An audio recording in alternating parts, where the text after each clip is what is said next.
How to sign up on Netlify. In this video, we're going to see how you can easily sign up for a new account on Netlify. First thing you do is open your web browser and search for Netlify. Hit enter. Now click on the first link that you see here.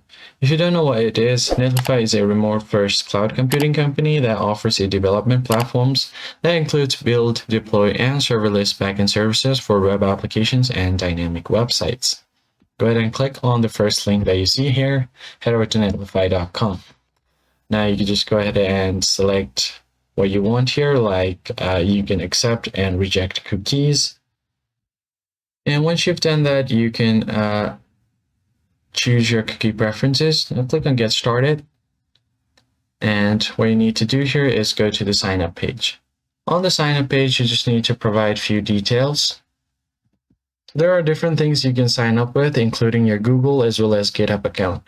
In most of the cases, you will be deploying projects from your GitHub, so I recommend you use your GitHub account to sign up for Netlify, as it can access your data on GitHub. So click on Authorize Netlify.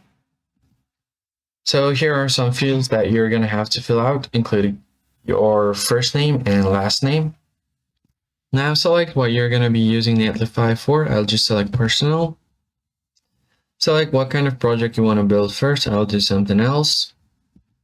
Now you can just go ahead and select what best describes your role. I'll just select other and then enter your project or your name. Click on continue to deploy. Now you can immediately deploy your first project. I'll just skip this. And now you'll be logged into your dashboard on Netlify. That's basically it, guys. I hope this was helpful. I'll see you guys in the next one.